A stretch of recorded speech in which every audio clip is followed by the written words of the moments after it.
Hello and welcome to the second episode of Shaktima Spin, a podcast where we explore spiritual concepts and how to apply them to our everyday life.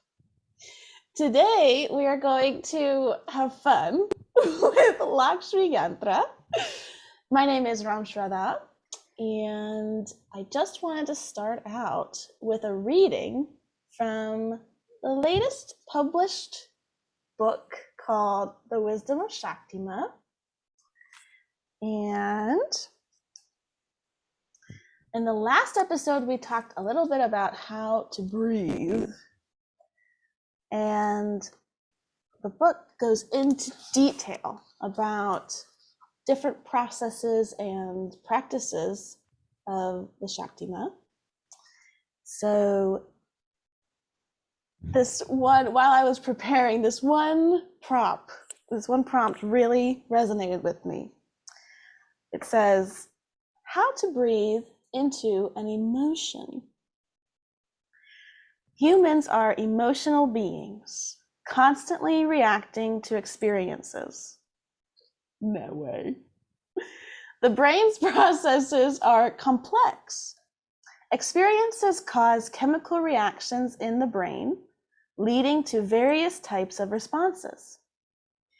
When we have an emotional response, there is more involved than just the event.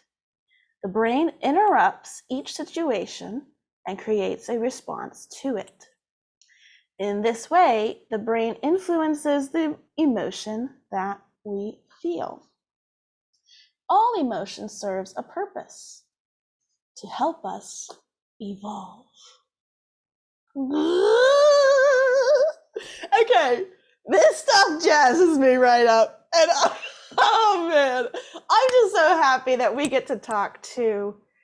Okay, are you the author of the book, or was it written by a group? It's a collaborative effort, And and a lot of people contributed to it. okay. And so I said I think I'm more of an editor than the author, and the publisher agreed. Okay. Uh, Cool. So the editor of The Wisdom of Shakti Ma. Cool. Hmm. What was it like? I want to dive right into the book because I've already talked to you like personally, but maybe our listeners don't really know who you are. So, who is Lakshmi Yantra? What can you tell us about? So you're calling in from Texas, right? You live in Texas. And how long have you been involved in spiritual practices? Well, let's see. I think I discovered the Masri in about 2009. And before that, I just kind of experimented with different paths, but none of them just seemed to be right for me.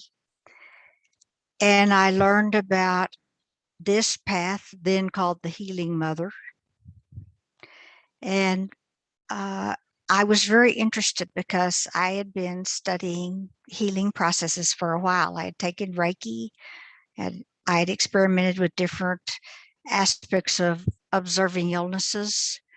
And it just seemed to make sense to me to have a pathway or steps I could follow that would lead me to accomplishing what I wanted to do.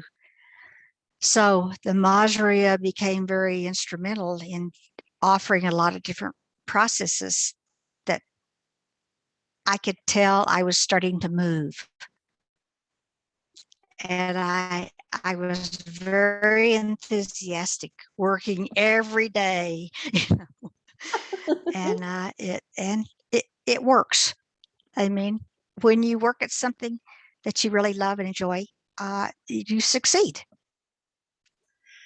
So, when you say you felt yourself move, is there an experience where you were like, okay, going from point A to point B, or did you just feel your perspective of the world changed, or relationships? What happened in life that made you feel like, okay, what you're practicing is having an effect? I started to feel more expanded. I started to feel more like alive, enjoying life. But before then,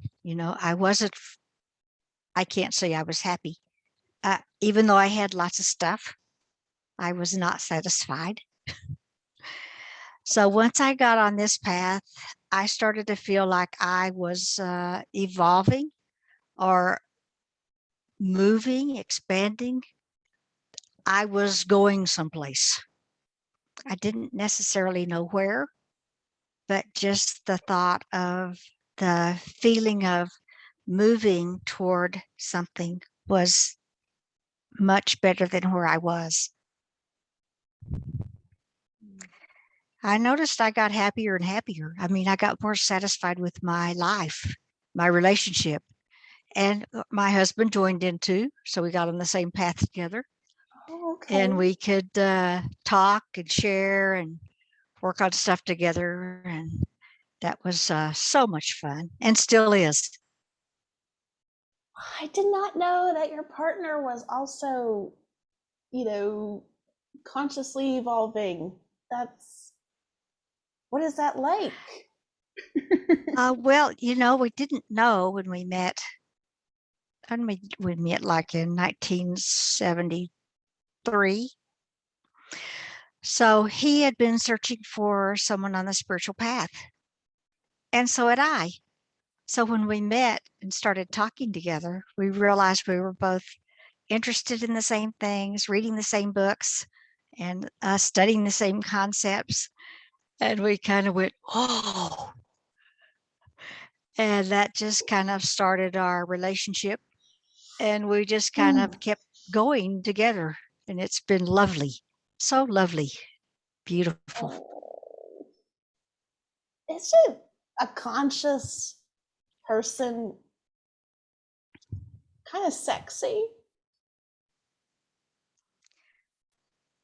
Sure. I mean, I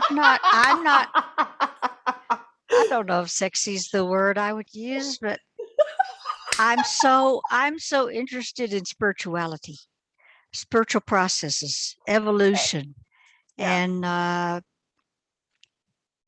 God, supreme consciousness. That when I found someone who was interested in the same things, I just kind of went, that's what I've been looking for. Let's go with it, So it wasn't always easy. I mean, we both had a lot of adjusting to do and growing to do. And we, of course, confronted each other on many issues, Yeah, there's but probably we just got through it, I imagine it'd be. Don't ever, Oh, go ahead. don't ever go to bed mad. That was our motto. Yeah. I'd imagine it'd be kind of maybe a double-edged sword, having someone a conscious watching you and living with you, and I don't know. Well, they call you on your stuff. We're not in integrity. And it's, of course, upsetting to the ego. But you just go, I'm glad, now I can see it and I can change. I can do something. I didn't know it before. So a person like that is great at saying, oh, look over there. You said this and now this, and then you kind of go, oh, you're right. Okay. Oh, yeah. Does he have a soul name as well? Yes, his soul name is Amolyana, the pure knowledge. Amoliana. Lakshmi Yantra. What does Lakshmi Yantra translate to, and how do you experience it? It's Lakshmi is a divine mother of abundance. Yantra means tool. So I've kind of grown to view myself as someone in service to Divine Mother because I'm her tool. But when I first received the soul name and said, "What does it mean?" I was told it means Mary taking care of Christ. And now I've kind of grown to think, okay, the Divine Mother uh, who brought Jesus Christ into the world, Christ being the creation, all that's manifested in the world, taking care of that. Oh, yeah, that's what a tool does, a tool of abundance. And I went, oh, this is really beautiful. At first, I didn't feel that way. I went, I can't be that. But now I kind of have grown into the fact that I am that, and I love what I'm becoming.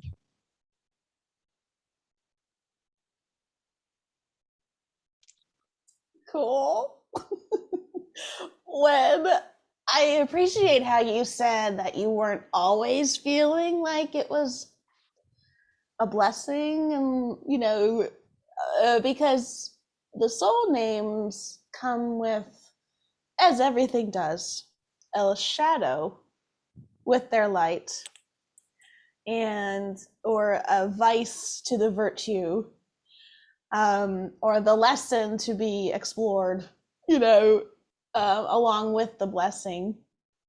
So for me, when I received my name, Ram Shraddha, I, was like, oh, cool, like joy, faith. This is nice. Gotta learn how to be consistent in my pleasure, and now I'm like, oh, okay. So whenever I'm not, now that integrity word, whenever I'm not in integrity, I'd say, there's a full picture. It's not just rainbow and sunshine. And I think when someone who's not spiritual, I don't know, looks at someone who is actively practicing, there might be an expectation that forms, or a fantasy, maybe, like those people that are practicing aren't, I don't know, in the mud of life. Have you ever felt that way when seeing, or has anyone ever asked you, hey, are you really here, or are you kind of living in the clouds? Or is that just me? Well, no one's asked me that, but it's Okay. I did have trouble coming down to earth because I was afraid of life, and I wasn't really keen on life for quite a while. So once I got on this path and learned that it's all about being here now, incarnated, I started kind of adjusting to, okay, it's my job as a soul to bring who I am as a soul onto the earth so that I can be of service to others. And I kind of got in that mode and started doing my best to do that. Whereas before, I I did not want to be bothered with any of that, you know. So this path has really changed me and helped me so much. I'm so grateful to have found it and to have such wonderful teachers to guide us and help us all along the way. It's really a beautiful gift. It's so odd for me to hear you talk about your teachers because I view you as a teacher. So it's like, oh yeah, I guess teachers have teachers, obviously. Yeah. Well, we're all teachers and students.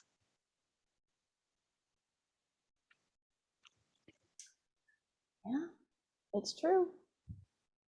There is a experience I had last year where I was living as that. I'm a teacher and a student. And I realized, though, that if the person that you're trying to teach isn't asking for the lesson, it might not be received in a very, welcoming way. I don't know if it was a judgment of my own or an arrogance, but yeah, there needs to be this permission, I'd say, given for someone to learn something. And it was a valuable lesson for me because I realized, oh, it did a couple things. It took pressure off trying to teach in a constant way. I think there's this passion that Dikshakas might have. I don't know. I at least have this like passion for, sharing and teaching and da da da da. And before that experience, it felt like, okay, in teacher mode all the time. And after that experience, I realized, okay, there's a relationship in the teacher student agreement. There's a trust. So was there ever a moment in your path where the teacher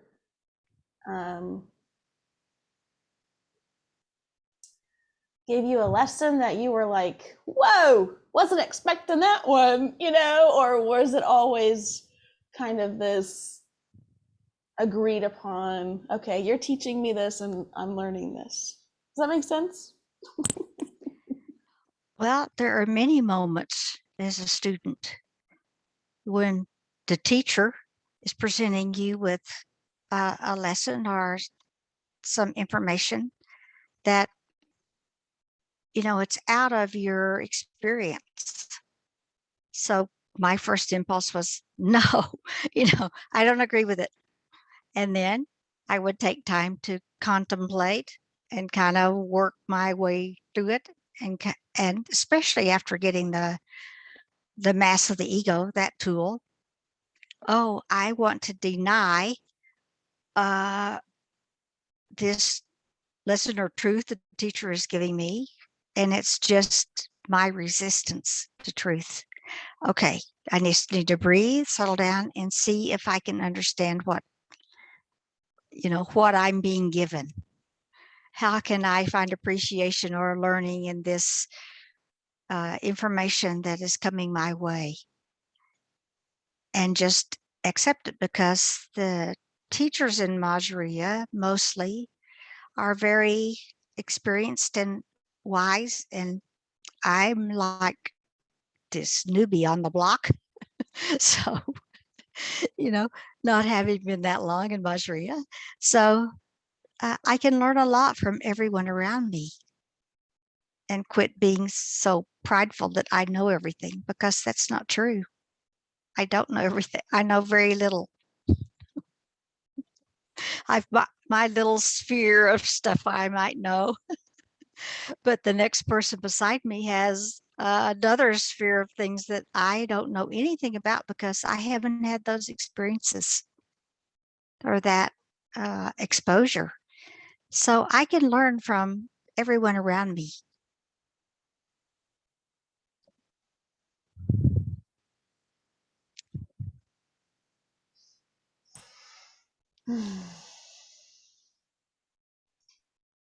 What a blessing.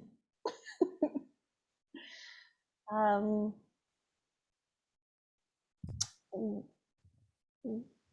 when you teach, do you pull on, is that how you teach, to when you pull on your own life experience as well, or do you focus more on what you know of the student, maybe a little bit of both? Because you're kind of a teacher of teachers. I don't know if you know this. Do you feel like you're, okay, this is a long question, but do you feel like you're a teacher of teachers? Yes or no? I guess. Yes. Yeah, because you said everyone's a teacher and a student. Okay. So when you teach, do you pull on your own experience? Do you pull on what you know about the student? Or is it kind of depending on the moment?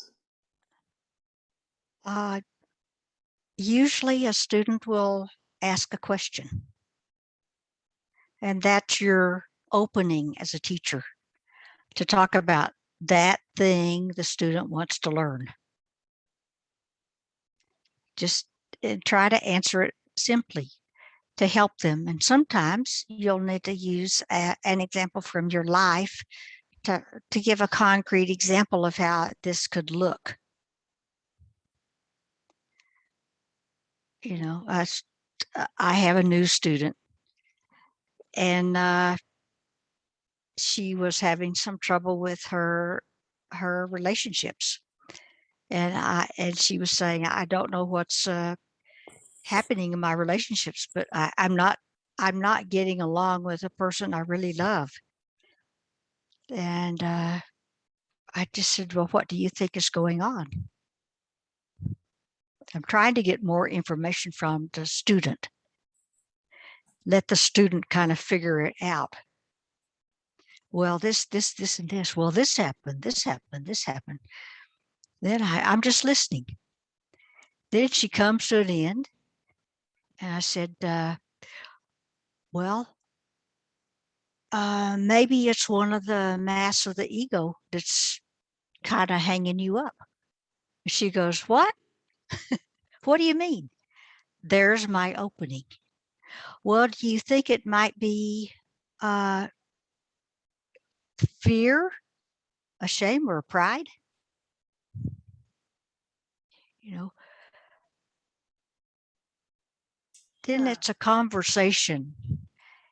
It's not like when I was a teacher in the classroom, which I was many years, where I had a curriculum to teach, and the kids were there like they were captive.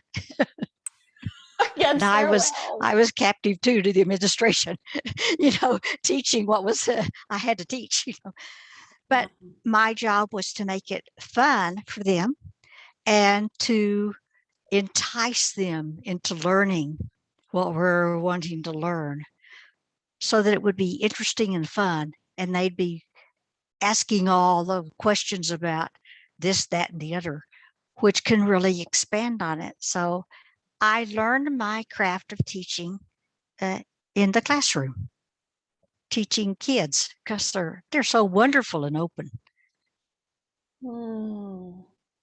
There are just so many little nuggets of wisdom that you're dropping here, and I, like, as someone who wants to be better at teaching and wants to be just better at learning, it's just really valuable to hear those experiences, those lived, examples that you have. Do you have a lot of students right now, like one-on-one, or? I usually have about 5 or 6 kind of regular students, but well, I shouldn't have said I do. Students come and go. They don't belong to me or anybody. So people, learners, come in and out, and I just try to be there to meet the needs as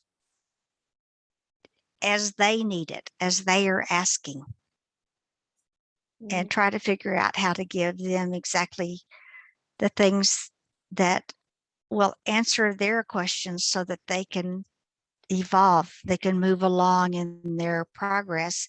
And it could be they move along to another teacher, which is fine.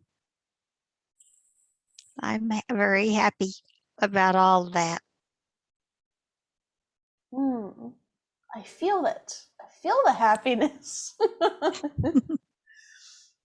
I think now would be a good time to go to some questions that folks wrote in when they heard Lakshmi Yantra will be here. Okay. So also, if you're watching this now and you have a question, feel free to write it in the chat and we will answer it as best as we can. So first, one of our comments was, what is, okay, this is kind of a loaded one. What is Shinbo-in? And are there any processes you suggest a student charge before exploring the Shinbo-in? Okay, so Yeah. Shinbo-in is it's a ritual first, or a ceremony, and it's usually given. We talk about it at the end of the Shakti My Progression, because it contains most of the processes we learn in Shaktima. It contains 69 processes, mantras, siddhis, stuff like that, along with some like kanjis from a jutsu. And so all of these are combined.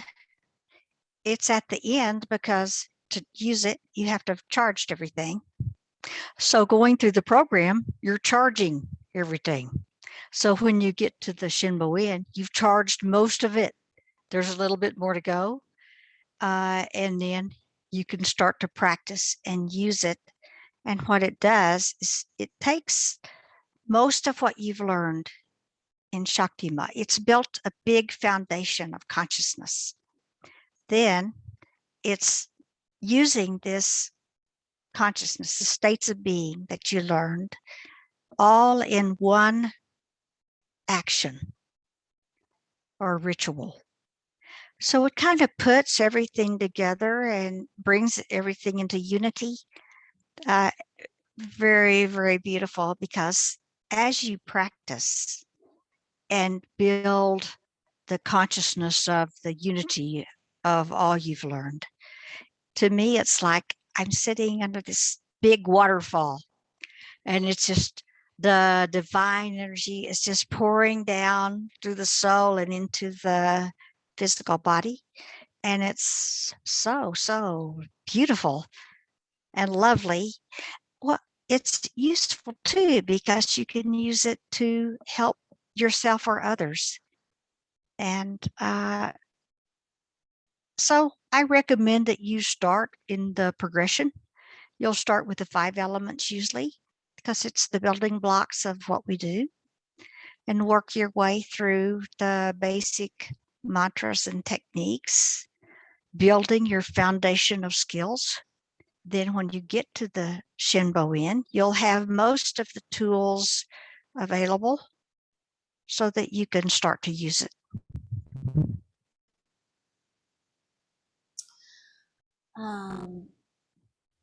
And just so I don't know who's listening or who will be listening, when we say charging, we mean practicing and feeling a mantra long enough for it to really sink in. So there's an equation. It's like if you know how you have to charge your phone every night, it's like charging your consciousness body. And there's a mathematical equation of 9 rounds of a mala for 12 days. Each mantra has their own formula, but usually it's how long to practice something until it's really part of your experience. Did I say that okay? Is that how you would explain charging? Yes. Yes, you have a formula for each mantra. Short ones are usually 9 malas a day for 12 days that builds your consciousness so that when you think of the mantra, you can access the state of being it produces. So let's say you've charged the peace mantra, simple mantra, 9 by 12. So now you're at the grocery store and the child is screaming and the parents are running around and there's general chaos in the area. So you don't have to have your mala out doing peace mantra. Now you can access the state of being, which is inside you. Om Shanti Shanti Shanti. And you can be peace in front of that chaos. And then the baby quits screaming, and the parents calm down, and people start shopping again. So mantras it seems like you're just charging malas, but you're actually building a platform. Like in math, you learn to add and subtract before you multiply and divide, before you do algebra, geometry. So you build a consciousness, a state of being, so that you can use it in the world.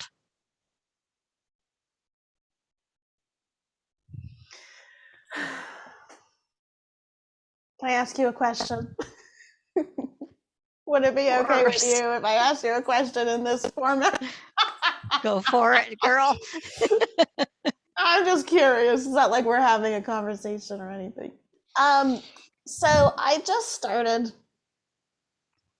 a really lovely job in hospice, working with folks who are, actively dying. And I wonder, when I feel this, or when I hear things like you can use mantras to affect the area around you, and you can use spiritual practice to heal yourself and to help heal others. So my question is, how can I discern when the moment, when in the moment a mantra would be useful? When in the moment my consciousness affecting the moment would be, appreciated, or not even appreciated, but just useful? Because I'm struggling with, is it my gaze that's finding the judgment, or that's finding the need for healing in it? Maybe it might be a complicated thing. Am I complicating it? Tell me. Okay, so consciousness is a side effect. Healing is a side effect of consciousness. Okay. So as you build your consciousness, then there'll be a situation and you will know what to do. It's not something that you're going to make a plan for in a notebook. You'll build your consciousness. You develop a type of knowing or intuition, and then it just will come very easily what to do. It's more about being in non-action. It's not your ego not in charge, but consciousness flowing. When you're new to the path, it seems like, what? Blah, blah, blah, blah, blah. Tell me that in English. But as you build your consciousness with each step of the Shakti Ma path, then at some point you'll come to the place where you'll just act naturally. Something will come or flow, words will come, or a mantra in your head, and it will work. And you'll go, oh my gosh, what just happened? To me, it's the joy and surprise of a child learning when all this stuff is going by and suddenly it's like a light bulb goes on and they go, and a light comes in their face and the teacher goes, one of them got it. So that's the joy of teaching and learning. And you just will use your faith, that is your natural gift of your soul, just to follow the program until you realize what you can do. Yeah.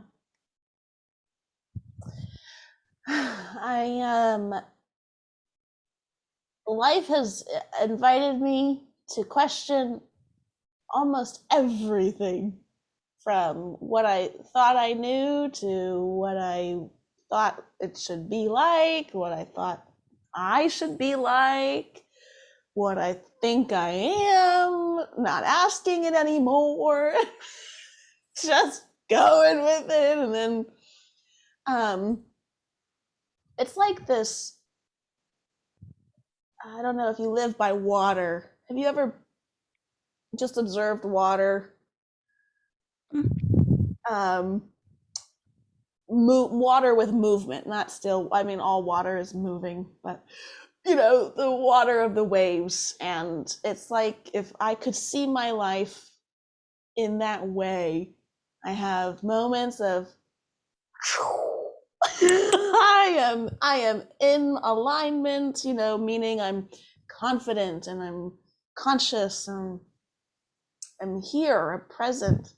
And then I have moments of undeniable insecurity and fear. And it's like, you thank God that breathing doesn't require any sort of permission on my end, because if it did, there's no way that I would still be alive. So, I think when you say just have the progression and continuing on and creating this stability, this foundation,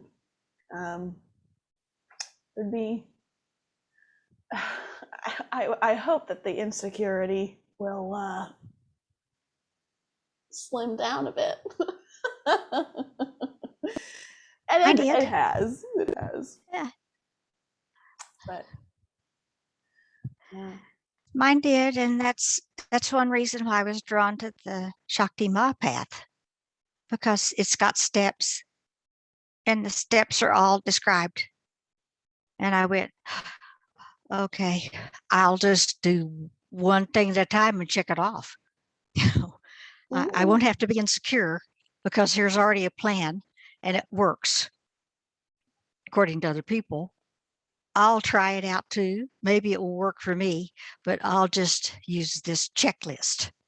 Yeah. And I did. I just went one at a time and checked it off. Then the next one, And that was cool. my plan. And it worked because I didn't have to be doubting myself or insecure about anything. I just went, oh, that's the next step, put together by a master that knows more than me. So I'll just have faith. I'll trust it. And I'll just do one thing at a time. And it worked. I'm so happy. I'm curious, at what age did you meet your teachers? Did you start this desire? I wrote that down because I knew I'd forget. I met my teacher when I was 64. You're so lovely. I wrote it down. I went, I better Okay. find that out because I don't do well with numbers or time. And 64. Okay, I'm 27. So there's hope. lots of hope because you've got a 40-year advantage on me. You have Oh. so much time to get lots done. Yeah. Hmm. That's a great Yeah. way of thinking about it. Well, I just went, I'm old. I better get moving.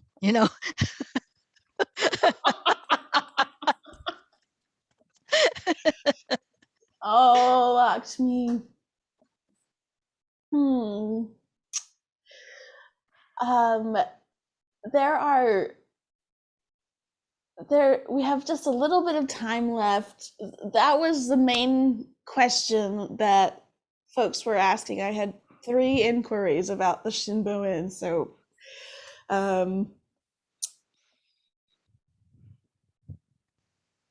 what are 3 things that inspire you? Well, we've already learned, that spiritual practice, God, consciousness. What then, let me rephrase the question. What makes you feel like you are in devotion, like to those things? What makes you feel very close to God? What makes you feel like you're in alignment? Uh, well, I love God. And for even before this path, God is all there is. And it's like when I felt all alone or insecure, not knowing what to do, well, God is there everywhere. And I developed a very close relationship with Jesus because it says, and I believe what it says in that Bible, that he is with me, that he's walking right beside me. And I developed like the feeling that here's my brother. So whenever I need a comfort or help, I can ask my brother here for help and he'll come help me. And it's true. So Jesus is a big inspiration for me, as well as the other 3 healing masters.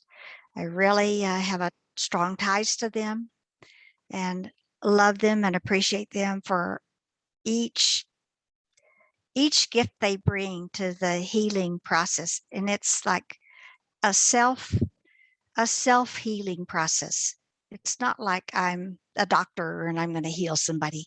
It's not about that at all, but it's about me getting well from all my stuff I've created over how many lifetimes. Sure. So the 3 masters inspire me, and prayer inspires me. I love to pray, and I love to be in the feeling that there's something greater than me. There's a consciousness in all of the creation, in everything of the creation, in every form of the creation, and that it's just abundant with life and energy and light. And sometimes things look dark, but there's light in there.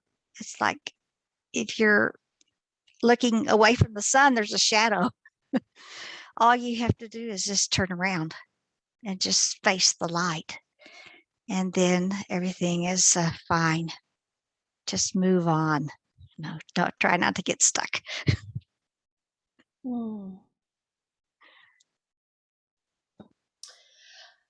That's the perfect segue into what I would really like listeners to, if they haven't taken away something by now, which is going to be truly hard to not take something away.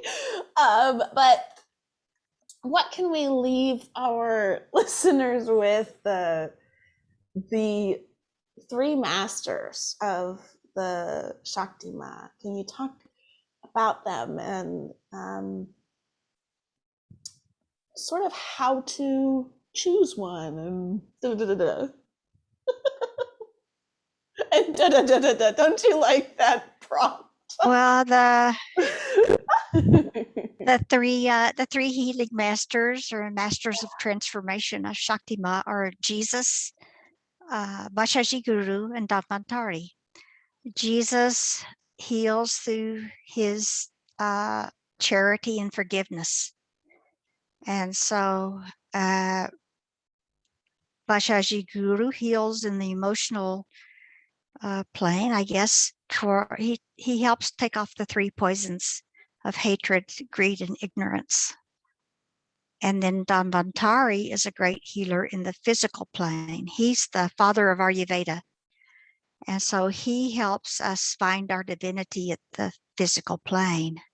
So all of these three, I mean, they're very important on each plane of consciousness, not just one. They're functioning on all the planes, but you'll just think about them and try to get in the feeling of which one would I like to be close to. So each person in the Shakti Ma can choose one of these three to kind of accompany them in their path. You know, I already had a strong relationship with Jesus, so he just kind of held my hand as I went along until I learned about Bashaji Guru. And then I went, oh, that's really so cool. You know, so I developed a connection with him next. Then I heard about Davantari and went, oh my gosh, I'm going to work on him too. You know, so eventually I developed a connection with all three. But we have a short process where you could choose one of these three, and then you'll write to Shaktima International at Gmail and express your interest in how do I connect with this master on the mental, emotional, and physical plane. And it's some short processes that you do. It's not an initiation. It's what you do on your own to make your connection. Then in the progression, you'll get to a place where you can receive the initiation into these masters. Then you'll do a full charge of whatever is required to help you make a connection. But it's just nice to have someone helping you along the way. And so that's what we offer you, to choose one, to write us. And maybe a lot of people would want to connect to one or another one. We could do a short class in how you do it, or we might need to meet individually with you. We'll flow. We'll be flexible to see how we can help you make this connection. Thank you. The if someone's confused about the planes, we have on the Shaktima International YouTube channel very brief tidbits of, you know, what the 10 planes of being are, what the 4 states of being are, processes of, you know, beginning, and we're expanding our library there. So if anything that we say is like, what? You can write to us or feel free to look at our YouTube and the resources there. We have a website coming up. It's in the, it should be launching soon. Yeah. And it's such a pleasure to even have something called the Shaktima and to be part of it and to be hosting a podcast for it. Like, whoa. So thank you for making this episode happen. It was so wonderful. My pleasure. I wanted to read just a little bit more, very briefly. Or maybe I should wait. No, I want to read it. There is, let me see here. No, I lost my page. Okay, you'll just have to buy the book. Where can we find this book? Or where can we buy this book? You can find that book on Amazon, but just by typing in the title, or Lakshmi Yantra. I'm listed as the editor. So it showed up. I had to look a little bit. I'm not very good on the computer, but I found it and it was very easy to order. So it's on there. Awesome. Okay, I did find the part that I wanted to read. Okay. Here we go. Okay, so similar section of the book, near the beginning, it's about how to breathe into the emotion. And this is the section called A Cycle of an Emotion, and the cycle. During our lifetime, we experience a cycle of birth, growth, adulthood, old age, and death. Similar to our life cycle, each emotion we experience has a life cycle. I love that. Okay. We have a reaction, and then an emotion begins. It increases and grows, reaches maturity, and finally manifests in the physical body.